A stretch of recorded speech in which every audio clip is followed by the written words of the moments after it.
မြန်မာနိုင်ငံလိုပြောလိုက်ရင်လေကဘာကျော်တဲ့မိုးကိုပတ်တများတွေဖာကန်ကြောက်စိမ့်တွေကိုချက်ချင်းပြင်းမြင်ကြတာတဘာဝကြပါလ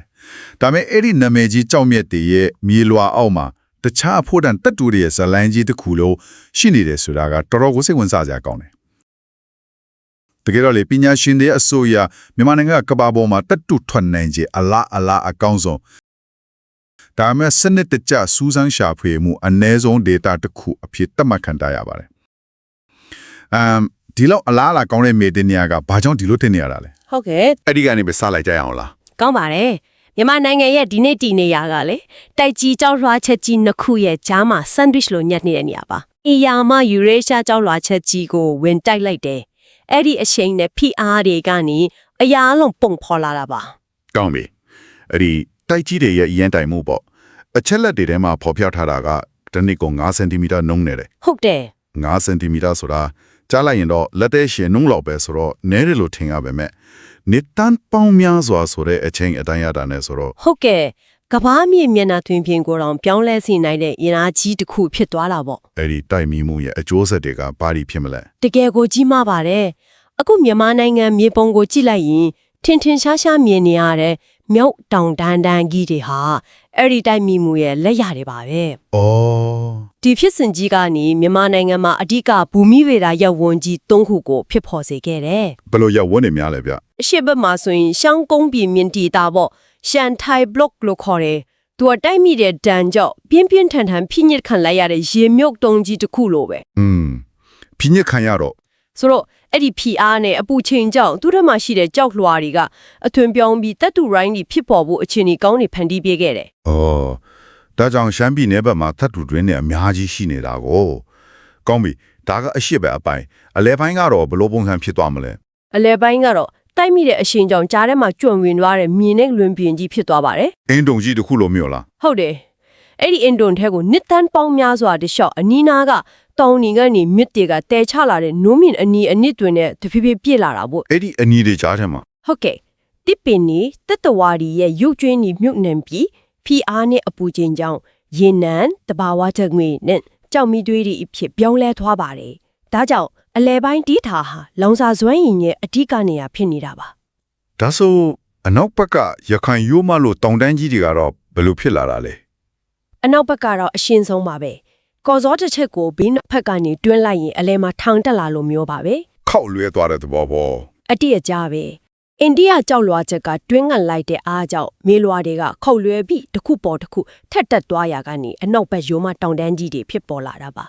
တော်တော်ကိုအံ့ဩဖို့ကောင်းတဲ့ဖြစ်စဉ်ကြီးပဲဆိုတော့တိုင်းမိမှုကြီးတစ်ခုတည်းကနေပဲပုံစံမထူတဲ့ဘူမီဗေဒကစားကွင်းကြီး၃ခုတပြိုင်တည်းဖြစ်ပေါ်လာခဲ့တာပေါ့ဟုတ်ပါတယ်ဖိညစ်ခံထားရတဲ့အရှိတ်ပတ်အနေနဲ့ပြည့်နေတဲ့အလဲပိုင်းပြီးတော့ခောက်လွဲတက်နေတဲ့အနောက်ဘက်ဆိုပြီးတော့ပေါ့ဒီလောက်ကျယ်ပြန့်ပြီးရှုပ်ထွေးတဲ့မြင်းနေရာကြီးထဲကဒီအင်ဇာရတွေကိုရှာဖို့ဆိုတာတကယ်ကိုမလွယ်တော့ဘူးဘူမိဗေဒပညာရှင်တွေကဒီယရနာတိုက်ကြီးကိုဘလို့မြေပုံထုတ်ခဲ့ကြတယ်လဲတင်ပြချက်ထဲမှာပါပါတယ်နိုင်ငံရဲ့80%ကိုလူကိုယ်တိုင်ကွေးဆင်းပြီးတိုင်းတာချက်တယ်လို့ဆိုပါတယ်ဟုတ်တယ်ကျန်တဲ့30%ကိုတော့ဂိုရုဒပုံရီအဝေးကအာယုံခံစနစ် remote sensing တွေနဲ့လုပ်ခဲ့တာနော်ဟုတ်ပါတယ်အထူးသဖြင့်လူသူအရောက်ပေါက်နေတဲ့မြောက်ပိုင်းကရေခဲတောင်လိုနေရာတွေကိုပေါ့ဆိုတော့အခုချိန်မှာတော့ digital ဘူမိဗေဒမြေပုံအပြည့်အစုံရှိနေပြီပေါ့ဟုတ်ကဲ့2008ခုနှစ်မှာ GIS ပုံစံနဲ့အပြည့်တက်နိုင်ခဲ့ပါတယ်အဲ့ဒီလိုပြည့်စုံတဲ့ဘူမိဗေဒမြေပုံတစ်ချက်ရှိတာကဘလို့အရေးကြီးတယ်လဲတကယ်ကိုအစားထိုးလို့မရပါဘူးဒါဟာတယန်ဇာရရှာဖွေသူတွေတော့ယရနာမြေပုံတစ်ချက်နဲ့ဘာမှမချပါဘူးမက်ဆီမိတ်ပြီးရှောက်ရှာနေရတာနဲ့တော့အများကြီးကွာမှာပဲနော်တိအကျပါပဲဘယ်နေရာမှာဘယ်လိုကြောက်မျိုးစားတွေရှိတယ်ဘယ်လိုပြည့်ရွကြွားတွေဖြတ်သွားတယ်ဆိုတာကိုသိရမှအဲ့ဒီနေရာမှာဘယ်လိုဓာတ်သူမျိုးကိုမျိုးလင်းနိုင်မလဲဆိုတာကိုခန့်မှန်းလို့ရတာပါဥပမာ granite ကြောက်ဆိုင်တန်းကြီးတစ်ခုကိုမြေပုံပေါ်မှာတွေ့လိုက်ရင်ဟုတ်တယ်အဲ့ဒီအနီနာမှာတန်ချူရိုအဖိုင်းနဲ့တို့လိုတပ်တူတွေရှိနိုင်ကြီးအများများတယ်ဆိုတာကိုကြိုသိနိုင်တာပေါ့ပြစ်မှတ်ကိုတိတိကျကျသိသွားစေတယ်ကောင်းပြီဗျာဒါဆိုအဲ့ဒီယရနာမြေပုံကိုကင်ပြီးမြေရောက်ယရနာတိုက်ထေကိုစင်ကြည့်ကြရအောင်တင်မြချက်မှာတတ်တူတွေကိုအုပ်စုကြီး၄စုခွဲထားတယ်ဟုတ်ကဲ့တပ်တူရိုင်းတွေစက်မှုကုန်ကျန်းတွေအဖိုးတန်ကြောင်းမြတ်တွေနဲ့လောင်စာတပ်တူတွေပါဒီနေ့တော့ကျွန်တော်တို့အဓိကဇာလန်ဖြစ်တဲ့တိုက်ကြီးတွေတိုက်မိရာကနေဖြစ်ပေါ်လာတဲ့ဓာတ်တူရိုင်းတွေအကြောင်းကိုအဓိကထားပြီးဆွေးနွေးကြည့်ချင်ပါတယ် ရှမ်းပြည်နယ်ကခဲတွက်ငွေတတူတိုက်တွေကနေဆက်လိုက်ကြရအောင်ဘော်တွင်းဆိုတာနာမည်ကြီးပဲနော် ဘော်တွင်းဆိုတာကကဘာအစစ်မီတက်တုတိုက်ကြီးတစ်ခုပါရှင်ဒါပေမဲ့စိတ်ဝင်စားဖို့ကောင်းတာကသူဖြစ်ပေါ်လာပုံပါပဲ ဟုတ်ကဲ့ VMS လို့တုံးထားတယ်အဲ့ဒါဘာကိုပြောတာလဲဗျ VMS ဆိုတာ Volcanogenic Massive Sulfides ပါစိတ်ထဲမှာဒီလိုမြင်အောင်ကြည့်ပါလွန်ခဲ့တဲ့နှစ်တန်းပေါင်းရာကြီးတုန်းကရှမ်းပြည်နယ်ဒေသဟာပင်လယ်ရေတင်ပိုက်တစ်ခုဖြစ်ခဲ့ပါတယ်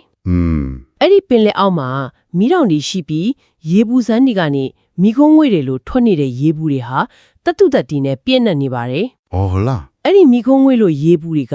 အိတ်ဆက်နေတဲ့ပင်လယ်ရေနဲ့ထိတွေ့လိုက်တဲ့အခါမှာ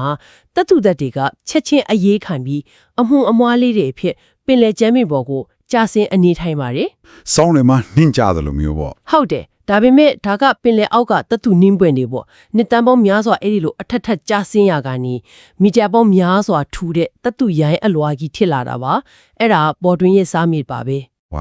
个地我隔壁山的新标吃呗，大部分地一吃一粒的天嘛呗，包山嘛最热的崩山啊，Mississippi Valley 崩山所比伊他边哟，一个都八卦到了嘞。 ကောင်းတဲ့မိခုံးပါရှင်အဲ့ဒါကနေရာဒေသတစ်ခုထဲမှာတောင်ဘူမိပြတာအခြေအနေတွေဘလောက်ကွေးပြားနိုင်တယ်လဲဆိုတာကိုပြပါတယ် Mississippi Valley ပုံစံကတော့မီးတောင်နဲ့မဆိုင်ပါဘူး 但是不能写大嘞， သူကထုံကြောက်လို့အပေါက်အပြားများတဲ့အနီကြကြောက်တီတဲ့ကိုတတုထတ်ပါဝင်တဲ့မြေရောက်ရေဘူးတွေစိတ်ဝင်ပြီးဖြစ်ဖော်လာတာပါရေမြုပ်တစ်ခုတည်းကိုဆေးရည်တွေစုံယူလိုက်တယ်လို့မျိုးပါပဲ 所以包个人家米上包规模也一烂，包山个老交通的那个生活模也一烂，是那么多家伙。 ဟုတ်ပါတယ်ဇလန်းမတူပါဘူး 讲为但是那他没有个十多只要，单凭那一片那，大概嘞မြန်မာနိုင်ငံ的也把的电视台里边。တင်ပြချက်ထဲမှာ bucket dredger ဆိုတဲ့ရေပေါ်မျောနေတဲ့စက်ကြီးနဲ့တူးနေတဲ့တပ်ပုံတပုံတွေ့တယ်။ကြည့်ရတာတိတ်ပြန်စလန်ထက်ကရင်ကြီးတစီလိုပဲ ဟုတ်အဲ့ဒါကဒီတက်တူတွေရဲ့ဇက်မြင့်နဲ့တိုက်ရိုက်ကျန်နေတာပါတန်ဖြူနဲ့အဖြိုင်နဲ့တွေကအဓိကအဖြစ် granite ကြောက်ဆိုင်တန်းကြီးတွေနဲ့ဆက်ဆက်နေတာပါ ။ granite ဆိုတာက မြေအောက်နဲ့ကြီးထဲမှာရေပျော်နေတဲ့မီးတင်းကြောက်ရည်တွေထိဖြည်းဖြည်းအေးခဲပြီးဖြစ်လာတဲ့ကြောက်မျိုးစားပါ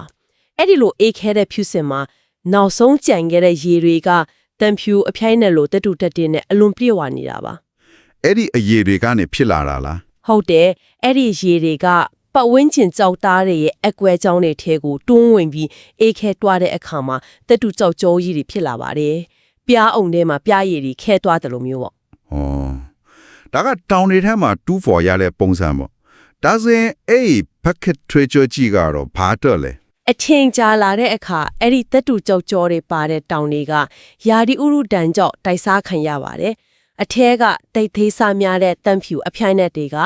ရေနဲ့အတူမြေချောင်းတွေထဲကိုမျောပါသွားပြီးမြေကွေ့တွေချွင်ဝမ်းတွေမှာတွားစုပုံအနီထိုင်ပါတယ် ။အေးအနီးထိုင်နေတဲ့တပ်တူတွေကိုတူးဖို့တော့တုံးတာပေါ့နော် ဟုတ်ပါတယ်သူကရေအောက်ကနုံးမီတွေကိုပုံကြီးတွေနဲ့ကော်တင်ပြီးအထက်ကတက်တူတွေကိုပြန်လဲစစ်ယူတာပါ ။အခုမှရှင်းသွားတော့တူးဖော်နေလည်းမတူဘူးပေါ့။ခုန granite ကြောက်ဆိုင်တန်းတွေအကြောင်းပြောသွားတော့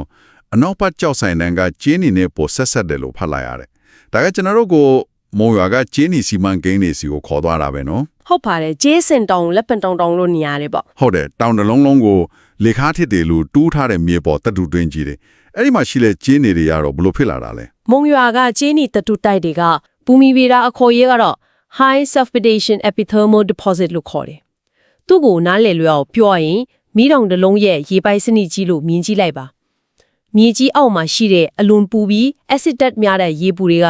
ကြောက်သားတွေကကျင်းနီနဲ့ရွှေလိုတက်တူတွေကိုအရေဖြောပြီးတက်လာတယ်အဲ့ဒီရေပူတွေကမြေမျက်နှာဖြီနောင်းရောက်လာပြီးအေးသွားတဲ့အခါမှာတက်လာတဲ့တက်တူတွေကိုတနေရာထဲမှာစုပြီးအနီချလိုက်တာပေါ့မုံရွာဆိုတာကနှစ်တန်းပေါင်းများစွာကြာလို့ကြောက်ဖြစ်သွားတဲ့မီးတောင်ရေပိုက်စနစ်ကြီးတွေကကျင်းနီတွေနဲ့ပြည့်နေတဲ့နေရာတစ်ခုပါပဲ ။မီတောင်ရေပိုက်စနစ်ဒါကတော်တော်မြင်သာတဲ့ဥပမာပဲ။ကောင်းပြီဗျာ